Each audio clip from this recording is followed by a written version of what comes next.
Welcome to our 6 a.m. Pacific time moment of devotional practice using 365 Science of Mind, a year of daily wisdom from Ernest Holmes. I'm Edward Fillion, and I am here with you, committed to keep going this whole year. Some of us started, was it December or November? I forget, but we've been traveling together for quite a while. And even when I have to travel, I make sure that I record our devotional in advance so that we can keep the momentum going.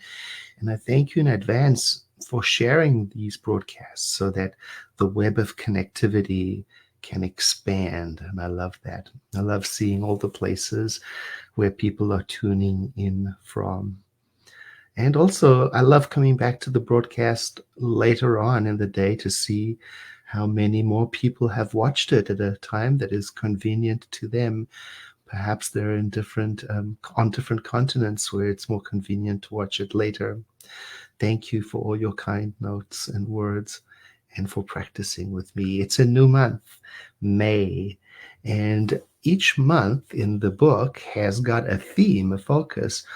I'm using the Kindle version, and May tells me the theme is joy.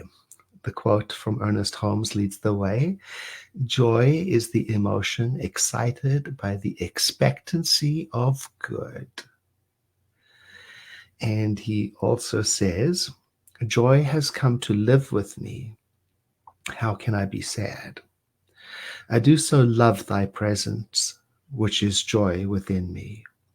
Now, if you have Dr. Ernest Holmes' book, The Science of Mind, which we fondly called the textbook because it appears in our classes as a resource material, you'll know that at the back of the textbook there are a number of meditations in which Dr. Holmes expresses his a sweet, intimate relationship with the divine, and he addresses the divine as thou and thy, and it is quite lovely to read a presence within that he reveres and enjoys. There's also a quote by Victor Hugo, um, be like the bird that pausing in her flight, a while on boughs too slight, feels them give way beneath her and yet sings, knowing that she hath wings. And then Nathaniel Hawthorne, happiness is a butterfly which, when pursued, is always just beyond your grasp, but which, if you will sit down quietly, may alight upon you.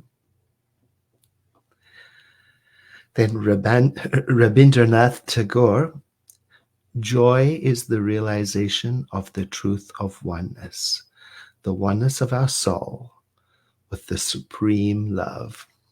So those are the anchoring ideas for this month.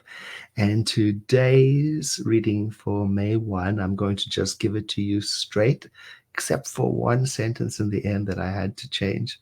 So here we go for our contemplative practice in the form and style of affirmative prayer. So let us get settled.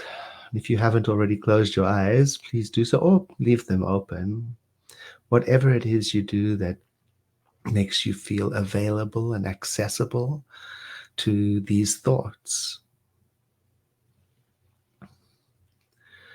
I turn my thought to joy, which I know is vibrating through all life, through my own being, in my innermost mind and heart.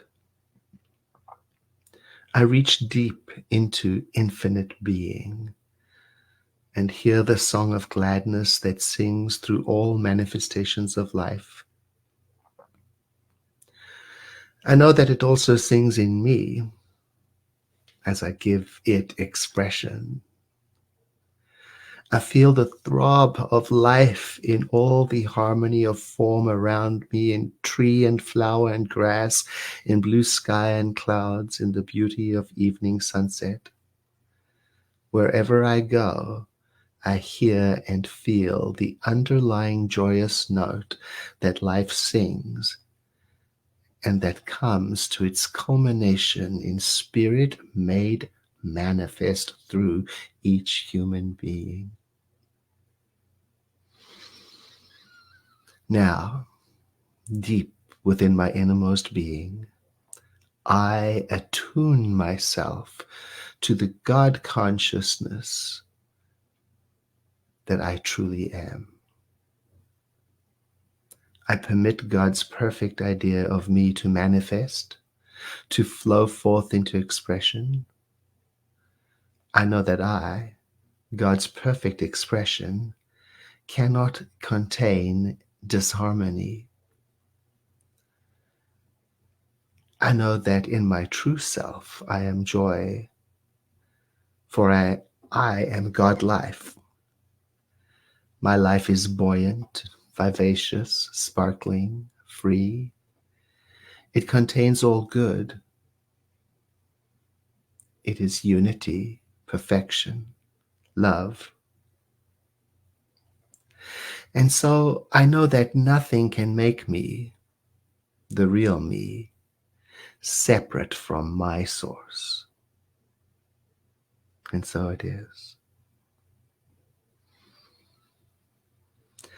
So today I read most of the reading just as it is, and I noticed that when I get to the word God, I have become so accustomed to substituting a more gender inclusive, neutral term, spirit, or the divine, that I almost had to remind myself to read it straight as it is.